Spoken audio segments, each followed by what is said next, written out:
que se están conectando, Shalom, Shalom. Los saludo desde mi casa nuevamente en este Shabbat.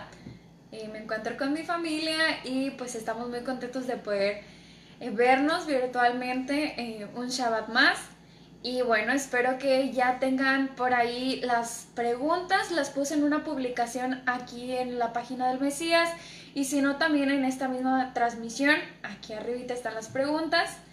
Y espero que hayan tenido oportunidad de leer por lo menos una vez este Salmo número 79 que corresponde el día de hoy.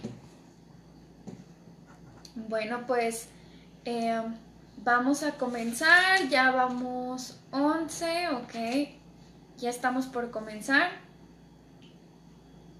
Hermana, sí le preguntan por las preguntas. Sí, hermana, están aquí en la misma publicación o en otra publicación en la página del Mesías. Sí hay preguntas. Son 9 preguntillas. O las quiere por WhatsApp, hermana. A ver si alguien me hace favor de compartirlas en WhatsApp, por favor.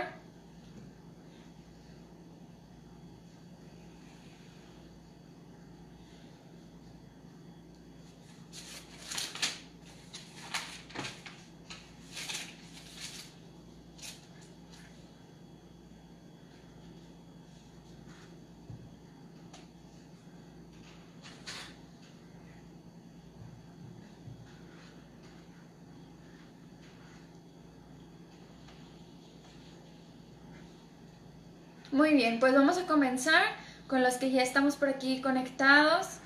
Espero que pues hayan tenido un tiempo de convivencia en familia, que hayan disfrutado sus alimentos. Vamos a seguir alimentándonos de la palabra de nuestro Elohim con este Salmo número 79.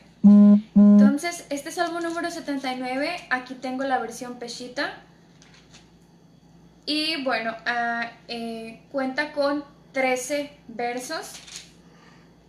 Entonces vamos con la primera pregunta sin más, que es una pregunta que espero que me puedan contestar rápidamente. Y bueno, díganme, ¿quién escribió este salmo y cuándo lo escribió? No tienen que saber con exactitud, pero quizá qué se imaginan o algo que hayan investigado por ahí. ¿Quién lo escribió y cuándo lo escribió?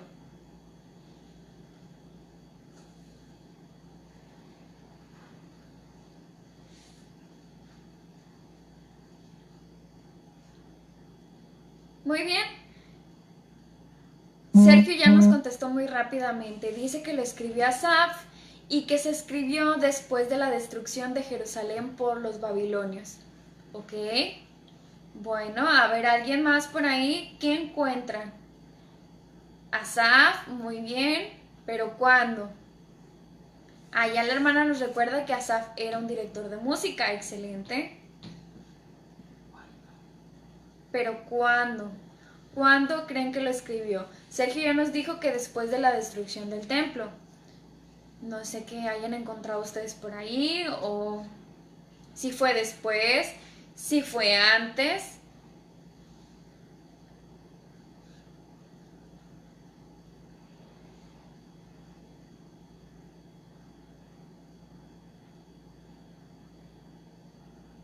La hermana Blanquita nos dice que fue Asaf, pero en la persecución religiosa en tiempo de los Macabeos.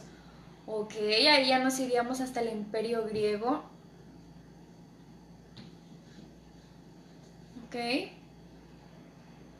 ¿Alguien más?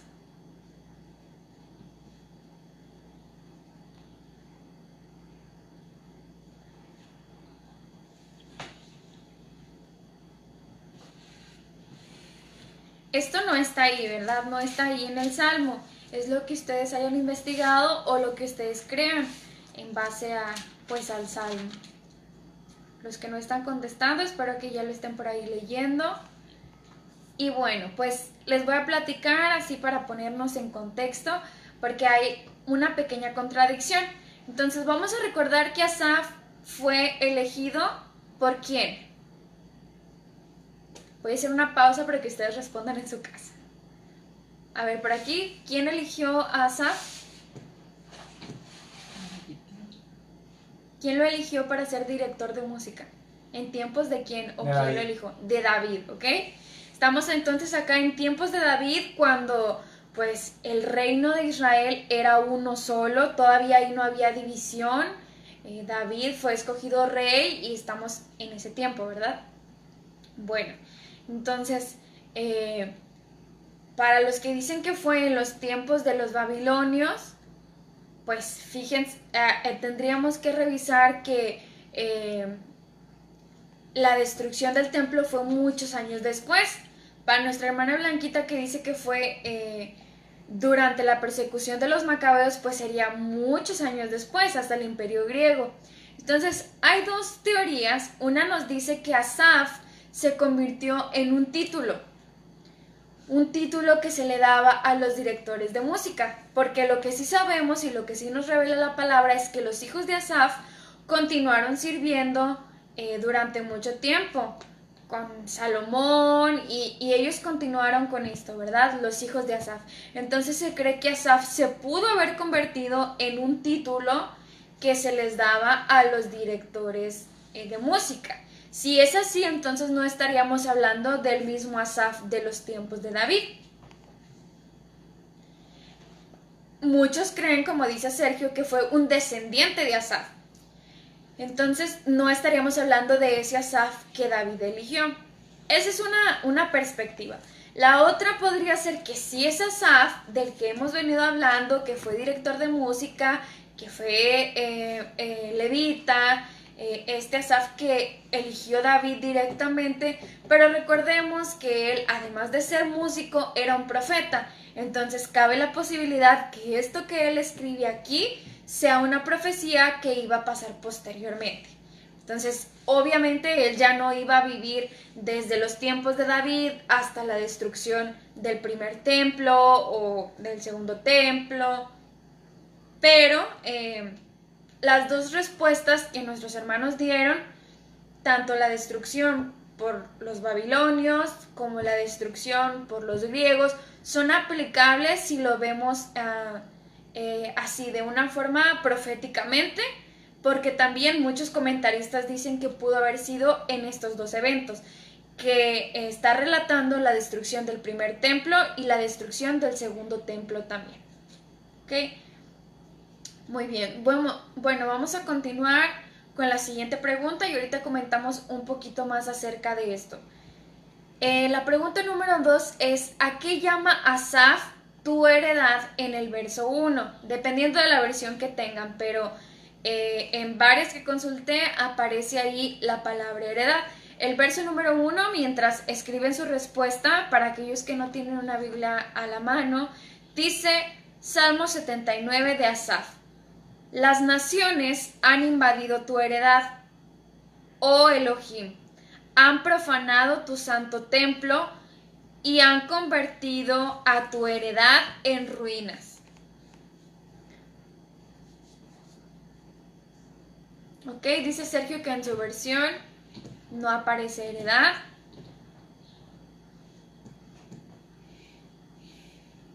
Puede ser el pueblo, ok, muy bien. Si no aparece, díganme ustedes lo que piensen.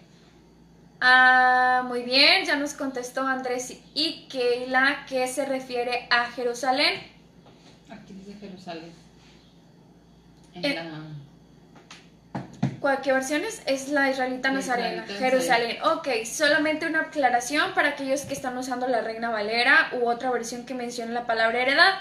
Como bien comentan, hay unas que traducen Jerusalén. Entonces, aquí dice que las naciones habían invadido tu heredad. Oh Dios, han profanado tu santo templo y han convertido a Jerusalén en ruinas. Esta es la peshita. Han invadido tu heredad. Entonces, algunos dijeron que el templo, algunos dijeron que la ciudad de Jerusalén, al pueblo, a su propiedad, muy bien. Y en sí, ellos menospreciaron, invadieron, profanaron no solamente la ciudad, sino todos aquellos elementos, todas aquellas distinciones que el Eterno había dado a su pueblo. Cosas muy importantes, símbolos muy importantes, ellos los profanaron. Entonces, ¿quiénes? Vamos a la pregunta número 3 para retomar lo que comentábamos hace un momento. Pregunta 3. ¿quiénes hicieron lo que se menciona en los versos del 1 al 4? Y continúo leyendo mientras ustedes comentan sus respuestas. Verso número 2 dice: han entregado los cadáveres de tus siervos como comida para las aves del cielo, y la carne de tus justos a las fieras de la tierra. Derramaron cual agua su sangre en los alrededores de Jerusalén, y no hubo quien les diera sepultura. Hemos llegado a ser el oprobio de nuestros vecinos, el escarnio y la mofa de los que están a nuestro alrededor. Hasta ahí con el verso número 4. ¿Quiénes hicieron esto? Ya nos están contestando por ahí que los babilonios. Los paganos. ¿Ok? Y sí, la mayoría de los intérpretes creen que esto se refiere a Babilonia, por lo que se menciona aquí acerca de la ciudad de Jerusalén y del templo que fue destruido y por las cosas que hacían. Entonces vamos a remontarnos rapidito a... Hay varias partes de la escritura en donde se relata la destrucción del templo, pero vamos a remontarnos a la que se encuentra en Segunda de Reyes, capítulo 25. ¿Ya lo tienen por ahí? Segunda de Reyes 25.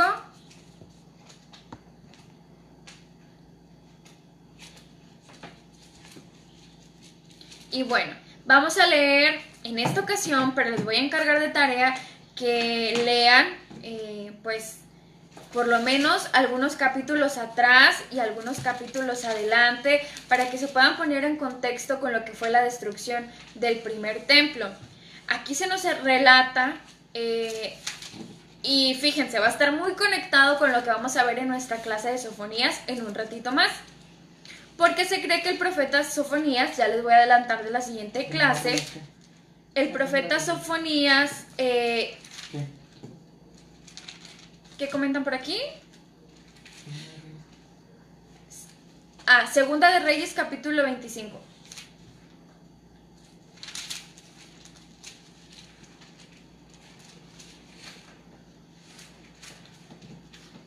Les comentaba, se cree que el profeta Sofonías fue uno de los profetas que predicó ya muy cercano a estos eventos de la destrucción del templo. Por ahí se hace su mención o se cree que participó con un rey que se menciona por aquí, pero eso lo vamos a ver más tarde. Pero bueno, vamos a ponernos en contexto, vamos a recordar que hubo muchos profetas, Jeremías, Sofonías, entre otros que hemos visto, que profetizaban a la casa de Judá y que les decían, les advertían que el juicio del Eterno venía y venía pronto, si ellos no se arrepentían de sus pecados. Entonces, uno de los juicios que venía era la destrucción del templo y también el exilio. Entonces, aquí en el capítulo número 24, a partir del capítulo número 24-25 se nos relata cuando esto sucedió, la destrucción del templo. Nabucodonosor era el rey de Babilonia, el que dirigía Babilonia, y en el año 587 fue cuando sucedió esta destrucción del templo. Entonces vamos a leer a partir del verso número 9, yo se los voy a leer hasta el 14. A partir del 8, dice: en el quinto mes, en el 9º día del mes, siendo el 19º año de Nabucodonosor, rey de Babilonia, vino contra Jerusalén Nabuzaradán, capitán de la guardia, siervo del rey de Babilonia, e incendió el templo de Yahweh, el palacio real, y también prendió fuego a todas las casas de Jerusalén y a todas las mansiones de los príncipes. También el muro alrededor de Jerusalén fue derribado por todo el ejército de los caldeos que acompañaban al capitán de la guardia, y a la demás gente que había sobrevivido en la ciudad, a los desertores que se habían pasado al rey de Babilonia y al resto del ejército. Nabuzaradán se los llevó en cautiverio a Babilonia. Nebuzaradán, capitán de la guardia, dejó a algunos de los menesterosos del país para que sirvieran de viñadores y labradores. Y los caldeos destrozaron las columnas de bronce que había en el templo de Yahweh, así como las bases y el gran lavatorio que estaban en el templo de Yahweh. Entonces tomaron todo su bronce y se lo llevaron a Babilonia. También tomaron las ollas, los calderos, las ollas colgantes, las cucharas y todos los utensilios de bronce con los cuales ministraban. Muy bien, vamos a leer hasta ahí, pero ahí podemos apreciar que, pues lamentablemente, esto es un hecho muy triste, que el pueblo hasta el día de hoy recuerda que fue la destrucción de lo que se conocía como el Templo de Salomón.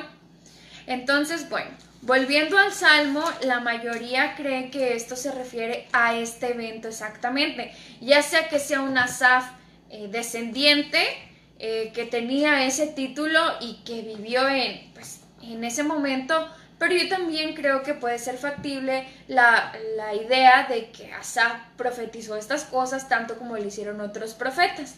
Entonces, puede ser cualquiera de las dos, pero se cree que está hablando acerca de este hecho de los babilonios, como ustedes ya bien comentaron. Bueno, entonces esto fue lo que pasó. El pueblo no atendió las advertencias de todos los profetas que hemos estudiado y desafortunadamente vino este juicio y la destrucción del templo, de la ciudad y de que los habitantes de Israel fueran exiliados a Babilonia y solamente unos se quedaron ahí, pero pues estaban muy oprimidos porque el imperio tenía el control. Entonces, pueden ustedes investigar más acerca del imperio de Nabucodonosor. No era solamente Babilonia, sino que participaban soldados de muchas otras naciones.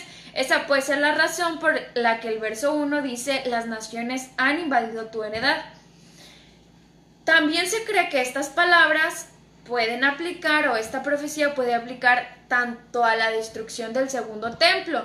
Esto, como ya sabemos, fue después de Yeshua. Nos iríamos en la historia hasta los romanos. Ellos fueron los encargados de destruir el segundo templo. Y también pueden ser aplicables porque hicieron todas estas mismas cosas que se relatan aquí. Pueden aplicar tanto a los babilonios como a los romanos, y si usted quiere, a los otros imperios como al griego que mencionaba nuestra hermana Blanquita. Pero sin duda estos dos imperios hicieron mucho daño al destruir Jerusalén, al profanar el templo, como dice aquí. Estos dos imperios son quienes cumplen exactamente lo que dice aquí: invadir, profanar el templo santo pues todas estas cosas, ¿verdad? También los griegos fueron los que profanaron el templo. Entonces, todas sus respuestas son correctas y puede aplicar a todos estos imperios. Bueno, vamos a continuar entonces con la siguiente pregunta.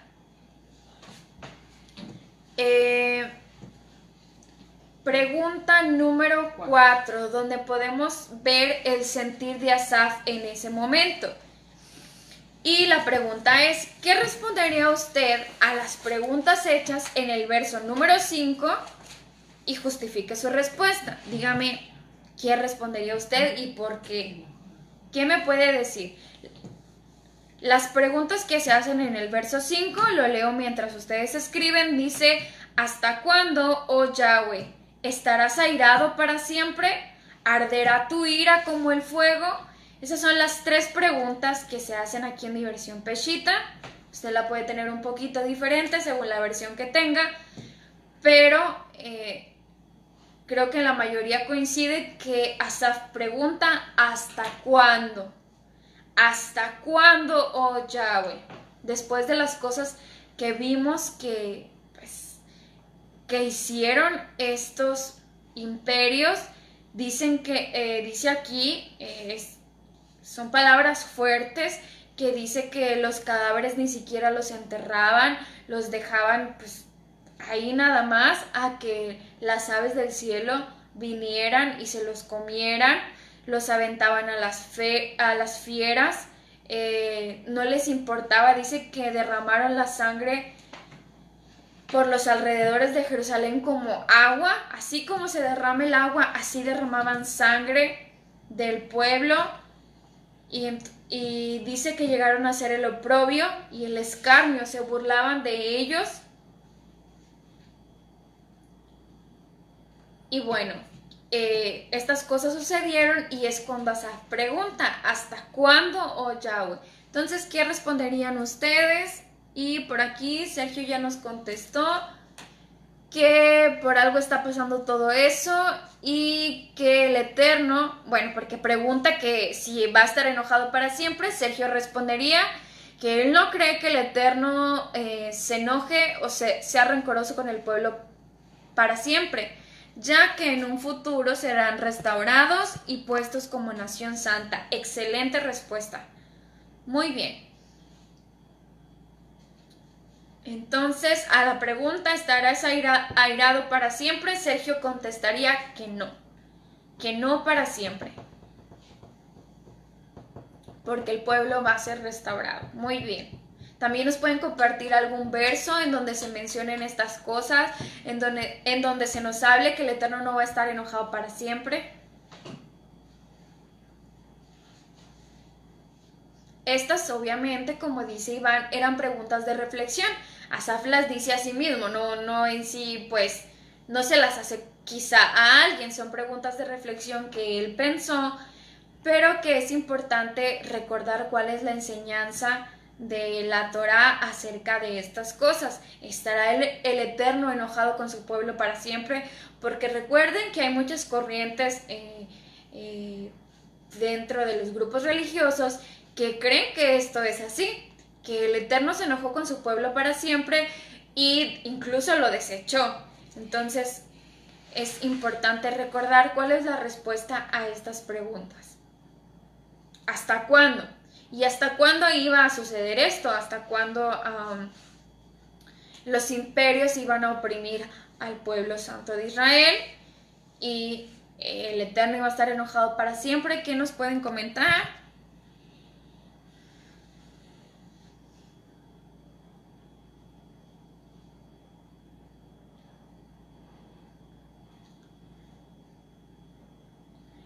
La hermana Blanquita dice, el Eterno se manifiesta también en los fracasos y en las humillaciones. Muy bien, porque sin duda todo lo que le acontecía al pueblo, estas cosas tan terribles que estamos leyendo, tenían el propósito de que el pueblo se arrepintiera, ¿verdad? Hubo muchas advertencias antes, hubo profetas antes que les dijeron, esto va a suceder, arrepiéntanse, vuélvanse al Eterno, y por causa de su desobediencia fue que esto sucedió. Y la hermana Sarid respondería, hasta que sea hecha mi justicia sobre ustedes. Ellos se ganaron a pulso este castigo con su rebelión e idolatría. Sin embargo, su misericordia es eterna y su pueblo es su heredad por siempre. Muy bien, excelente respuesta, hermana. Excelente. Y eso está contestando también, pueden aprovechar para contestar, o bueno, algunos ya me están contestando, la pregunta número 5. ¿Por qué le sucedieron estas cosas a Israel? De acuerdo al mismo verso 5. Entonces, nuestra hermana Sarit ya nos contestó que por su rebeldía e idolatría, por los pecados que cometieron. Ok, muy bien. ¿Qué más nos pueden comentar de la pregunta número 4 y 5? La hermana María Morales dice por su desobediencia. Muy bien.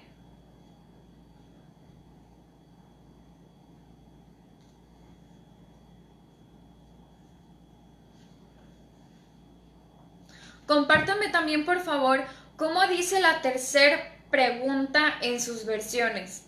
Mi versión dice, ¿arderá tu ira como el fuego? Escríbame, por favor, cómo dice en sus versiones. La hermana Mari Félix dice, porque se olvidaron de Yahweh, de la Torá, falsearon la ley y cometieron idolatría. Muy bien. La pregunta número 3 del verso 5, ¿cómo dice en sus versiones?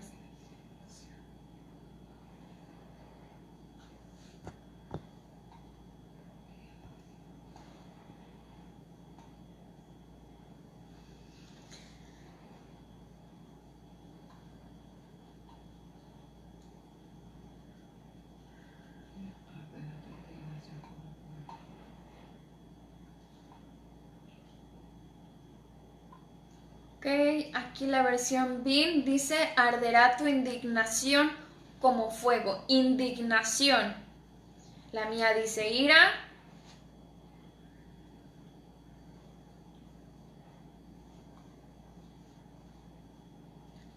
¿Qué otras versiones tenemos por ahí?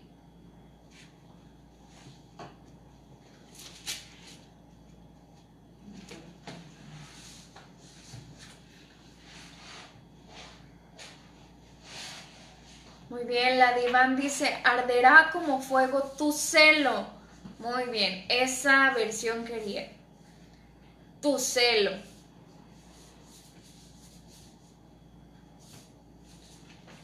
La traducción del Nuevo Mundo dice, arderá tu ardor, justamente como fuego. Muy bien. Me gusta mucho cómo traduce la Reina Valera 60 esta pregunta, que es celo. Y esa es puede ser una respuesta a la pregunta número 5. ¿Por qué sucedieron estas cosas? Pues una respuesta podría ser por el celo del Eterno. Porque el Eterno es santo y tiene un celo por su pueblo y Él no podía permitir, como comentaba nuestra hermana Aleida, que su pueblo permaneciera en idolatría para siempre, que tuviera otros dioses, que le diera la gloria a otros dioses. Entonces, Él había elegido a su pueblo santo como su esposa la había tomado y Él no podía en su santidad permitir que esto pues, fuera así para siempre. El pueblo fue infiel mientras el Eterno fue fiel. Entonces, pues, ¿por qué sucedió esto? Por el celo de Yahweh, porque Él les advirtió que dejaran la idolatría, que abandonaran sus dioses paganos, sus costumbres paganas que habían adoptado de otros pueblos, que se arrepintieran en muchas ocasiones y a través de muchos profetas, pues el pueblo no quiso arrepentirse. Entonces, por su celo fue que esto sucedió. Y bueno, como ustedes bien contestaron y participaron, esto no es para siempre, porque los mismos profetas que hablan acerca de lo que le iba a suceder a Israel, de lo que le iba a suceder tanto a casa de Israel como a casa de Judá, propiamente a casa de Judá que iban a ser exiliados, pues ellos fueron quienes vivieron esto de la destrucción del templo y del exilio. Así como hablan acerca de esto, hemos visto en cada una de las clases de los profetas que también hay un mensaje de esperanza. Esto no va a ser para siempre.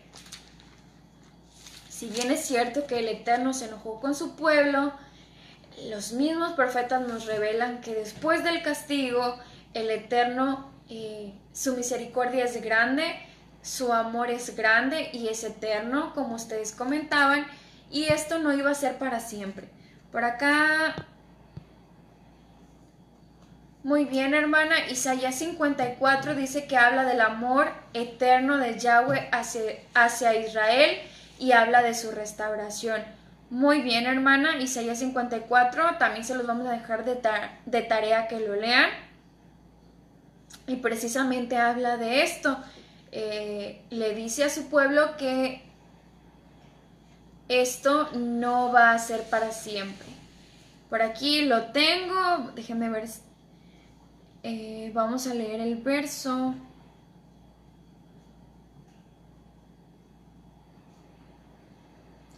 El verso 7 y 8, bueno, desde del 6 al 8, Isaías 54, versos 6, 7 y 8, que nos pone por aquí nuestra hermana, se los voy a leer, y dice así: porque Yahweh te ha llamado como a mujer abandonada y afligida de espíritu. Es el Eterno hablando a su pueblo. Y como a esposa de la juventud que es repudiada. Repudiada, divorciada, se le dio carta de divorcio. Así el Eterno trató a Israel. Pero el verso número 7 dice: en un momento de ira te dejé, pero te recogeré con gran misericordia. Verso 8: con gran indignación escondí mi rostro de ti, pero con amor eterno te he amado. declara Yahweh tu Redentor. Entonces, el Eterno es justo, es santo, su celo arde, pero el Eterno también es misericordioso y amoroso con su pueblo, y los mismos profetas nos dicen que hay esperanza, hay restauración para todo aquel que se arrepienta y vuelva al Eterno, que el Eterno va a hacer un pacto con su pueblo, un pacto para siempre. El pacto continúa más bien, pero va a ser una renovación de este pacto, y este pacto es eterno. Entonces no es para siempre este castigo. Y bueno, es algo bueno para compartir con todos aquellos que creen que este pueblo ya se olvidó para siempre, que el Eterno ya lo desechó. La respuesta es no. La misma escritura nos revela, Oseas, Jeremías, Sofonías, que vamos a estudiar más tarde, nos revelan que hay esperanza para el pueblo. Bueno, vamos a continuar con la siguiente pregunta. Acá las tengo.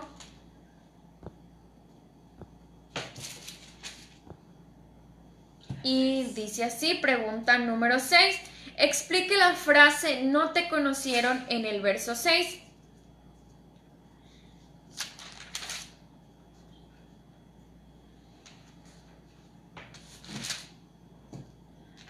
Después de que vimos esas preguntas, en el verso 6 dice: derrama tu ira sobre los pueblos que no te han conocido y sobre los reinos que no invocan tu nombre.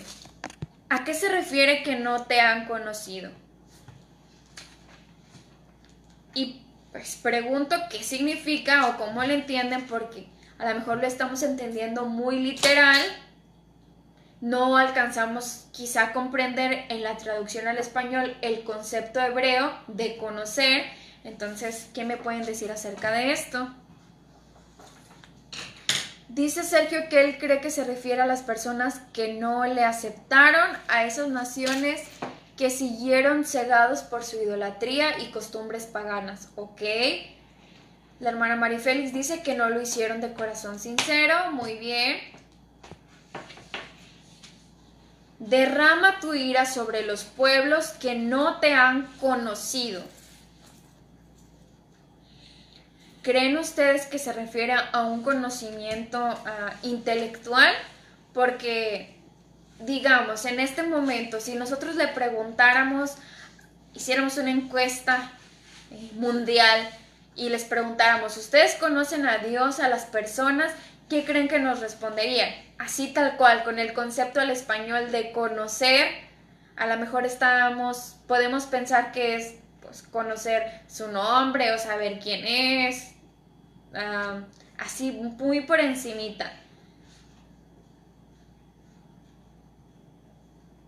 Pero el término hebreo no es así como lo vemos aquí, no es algo a la ligera.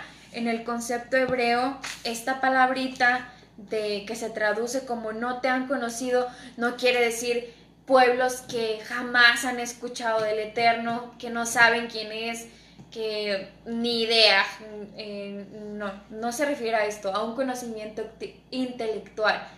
Dice la hermana María Morales, son los pueblos que no lo reconocen, ¿ok?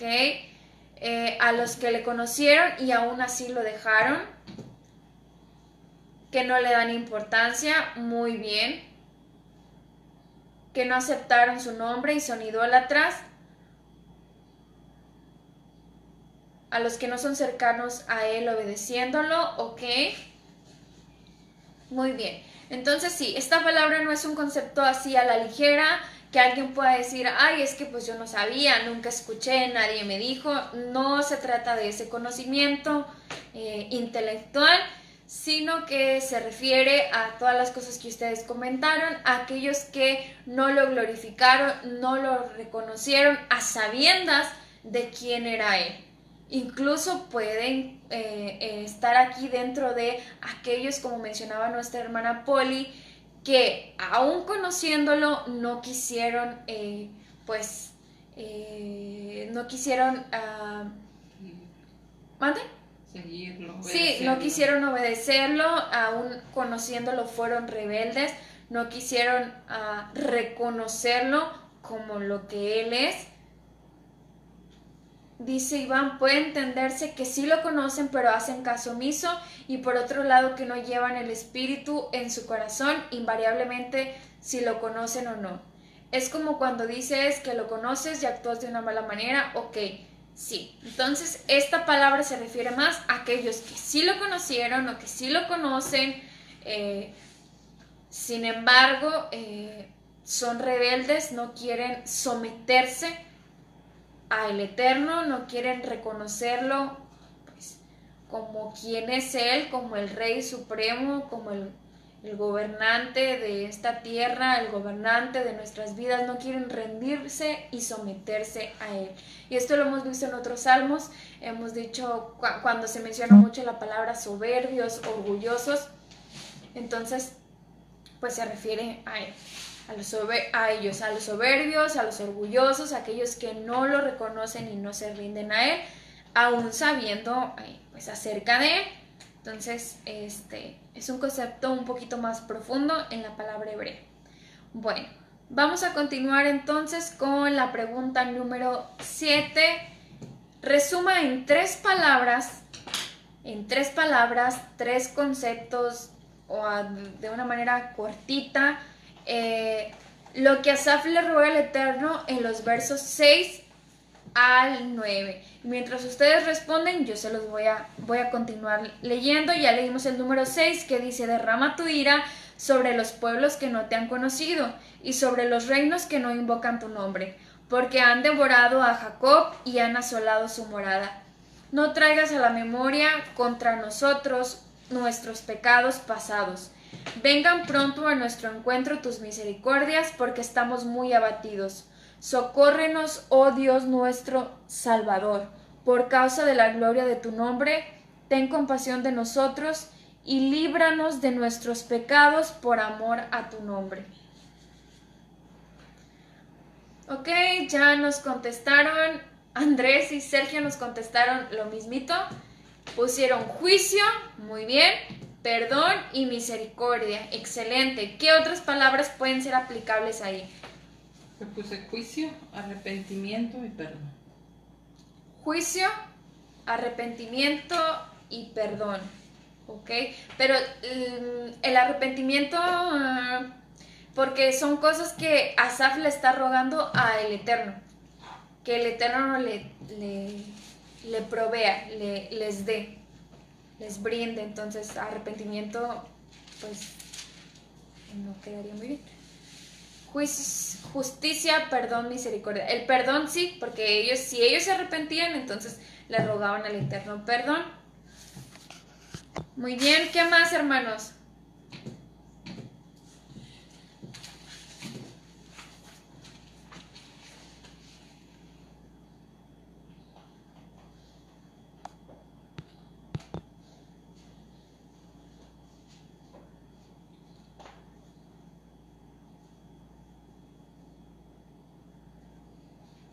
Tres palabritas, hermanos, que Asaf le está rogando al Eterno. ¿Qué le está pidiendo en tres palabras? Justicia, perdón, misericordia. Muy bien. ¿Algo más que puedan agregar?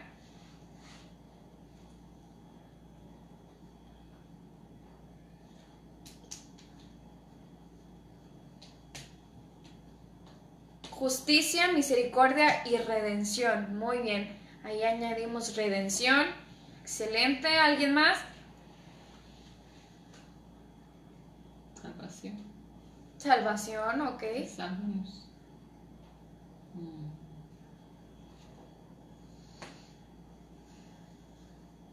¿Algo más?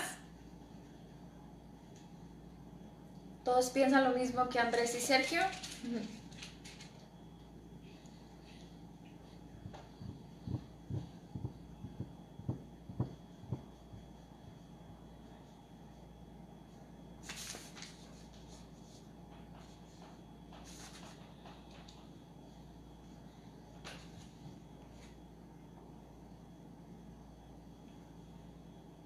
¿Qué pasa, hermanos? ¿Por qué no comentan o no me llegan por aquí? No me llegan sus respuestas.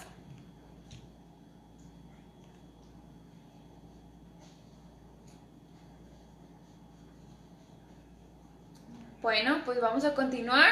También podrían ser palabras como, ya pusieron ahí juicio, liberación y perdón. Muy bien. También podría ser rescate, juicio, ya lo pusieron, protección. También podría ser protección, perdón, excelente. Y también podría ser venganza, que entra dentro de la justicia. Entonces, muy bien. Esas tres cosas, en resumen, la mayoría puso justicia, misericordia y perdón.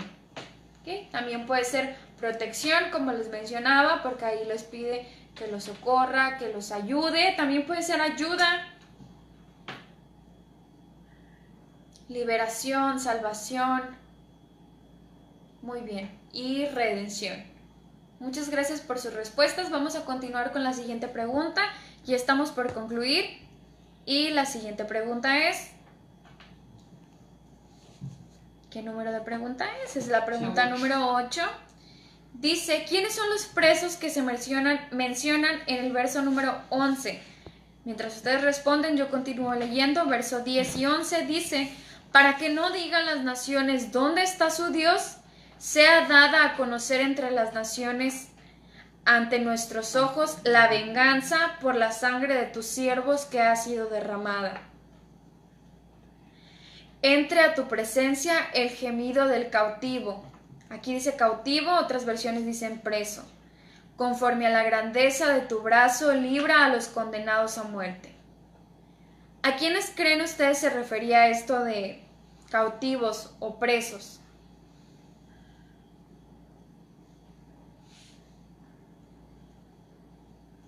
¿Quiénes eran los presos?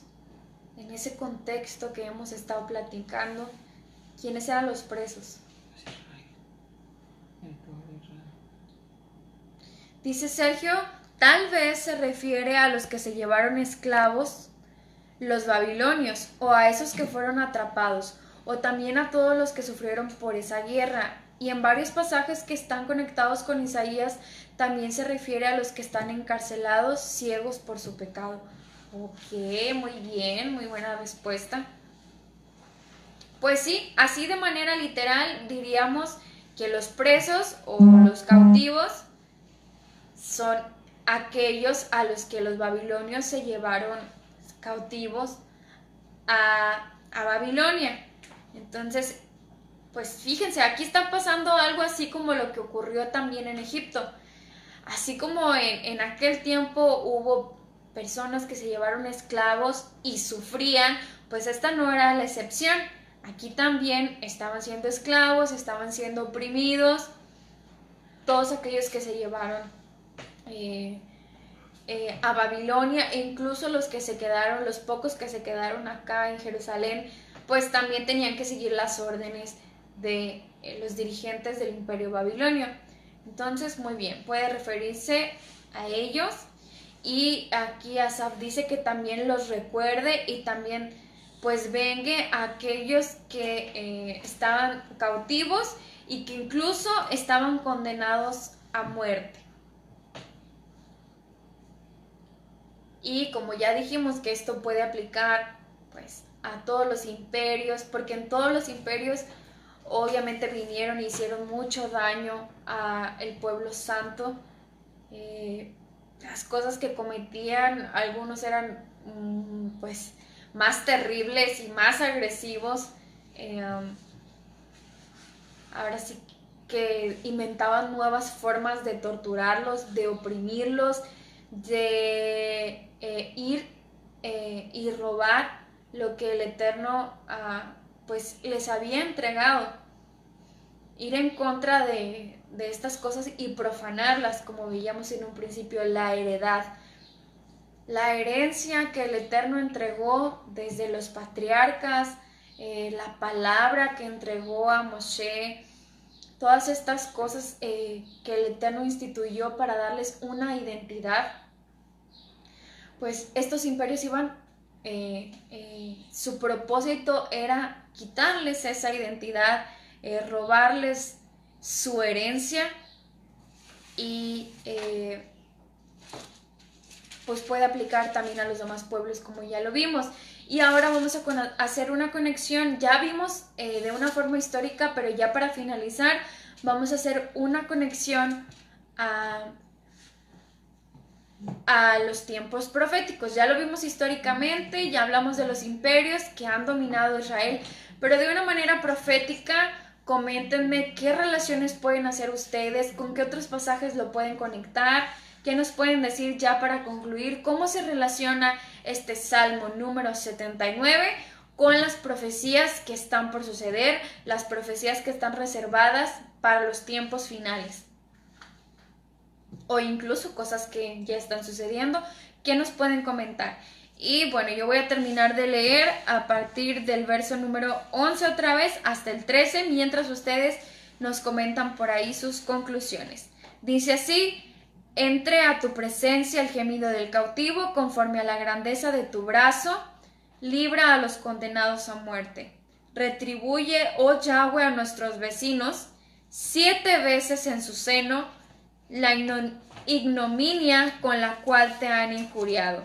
Entonces nosotros, pueblo tuyo y ovejas de tu rebaño, te alabaremos por siempre y contaremos tus portentos por siempre y para siempre.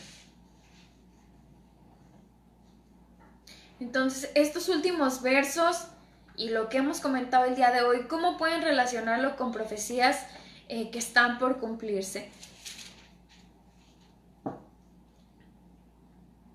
Dice nuestra hermana Polly que el pueblo de Israel, por su desobediencia, y a todos nosotros, hasta el momento en que conocimos la verdad a través de Yeshua, quien es el brazo fuerte de Yahweh.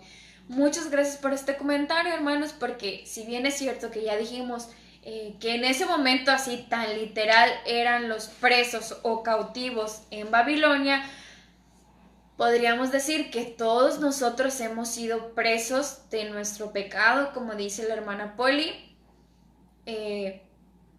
Hemos sufrido también estas cosas, este dominio que a veces tiene el mundo sobre nosotros, y no somos libres hasta que conocemos la verdad a través de Yeshua. Y la hermana nos comenta que en el verso número 11, donde se habla del brazo de Yahweh, es una referencia a Yeshua. Y tiene mucha razón, muy correcto.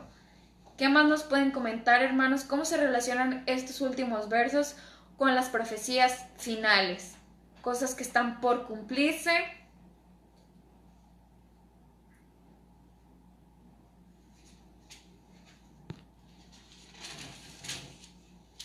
A ver, por aquí, a ver nuestra hermana Mari, ¿qué nos puede comentar?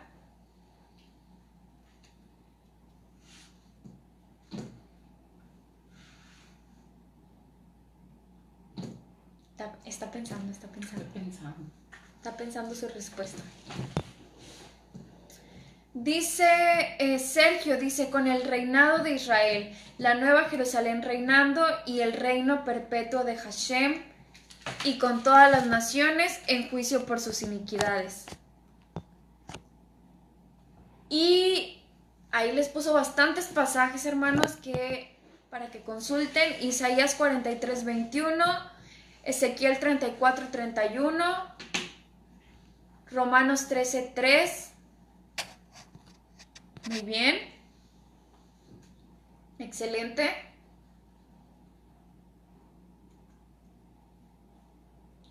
¿Qué más? Entonces aquí Sergio nos está comentando, a ver, ya contestó Iván. Dice, los últimos versos los conecto con las profecías que hablan sobre otro asedio de Israel de parte de muchas naciones, y que llegará el Mesías para aniquilar a sus enemigos, y él pondrá su reino y el pueblo y las naciones lo alabarán. Perfecto. Así, resumido y sencillito como lo puso Iván, él nos está poniendo ahí con sus palabras cómo él entiende esto que está por suceder. Muy bien, muy muy buena respuesta.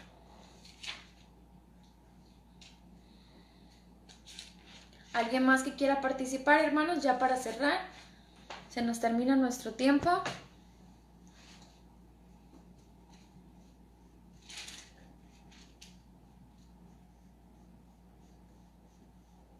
¿Quién va a ser el último?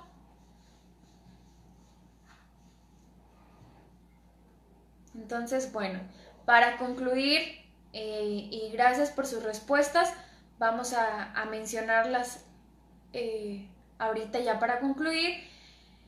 Esta profecía, que la mayoría cree que se refiere a los babilonios o también después podría ser aplicada a los romanos, dijimos que puede aplicarse a cualquiera de los imperios que dominaron en algún momento Israel. Dijimos que todas estas cosas sucedieron porque pues el Eterno lo permitió, Él está en control de todo y Él tuvo que traer juicio al pueblo por su pecado. Pero esto no es para siempre, sino que el Eterno es un Dios misericordioso y amoroso y su amor es eterno. Él eligió al pueblo de Israel y Él lo va a restaurar y lo va a redimir muy pronto. Entonces, esto que estamos leyendo aquí se conecta con las profecías finales de redención de Israel.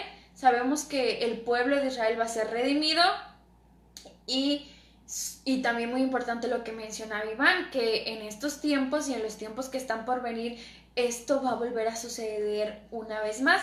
Las naciones van a aliarse y van a querer atacar a Israel nuevamente.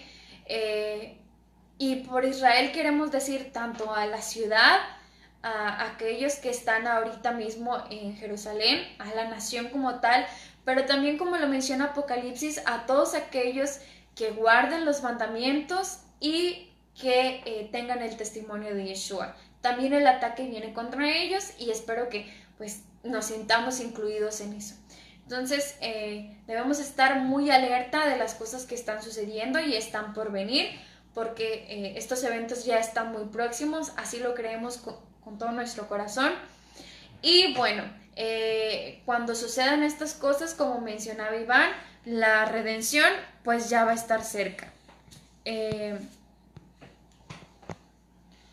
Menciono por aquí, Perla, que va a haber tribulación y persecución. Y dice la hermana Irene Azul que los israelitas no podían comprender porque Elohim no los había protegido. Así es, sí dudaban o se cuestionaban el por qué estaba sucediendo esto, pero la misma escritura nos señala que fue un castigo por la idolatría del pueblo y todos los demás pecados que ya mencionamos. Entonces, estábamos diciendo que esto se puede conectar con la redención final y que Yeshua viene pronto, y cuando estas cosas estén sucediendo, el Eterno va a venir. Yeshua, a través de Yeshua va a venir a liberar y a reinar, a traer paz y sobre todo orden a esta tierra, y ahí es cuando se va a cumplir lo que leemos en el verso número 13. Entonces nosotros, pueblo tuyo y ovejas de tu rebaño, te alabaremos por siempre y contaremos tus portentos por siempre y para siempre, en el reino eterno de nuestro Elohim. Ahí lo alabaremos y cantaremos y hablaremos de él por siempre y para siempre. Pero bueno, podemos empezar a hacerlo desde ahora mismo.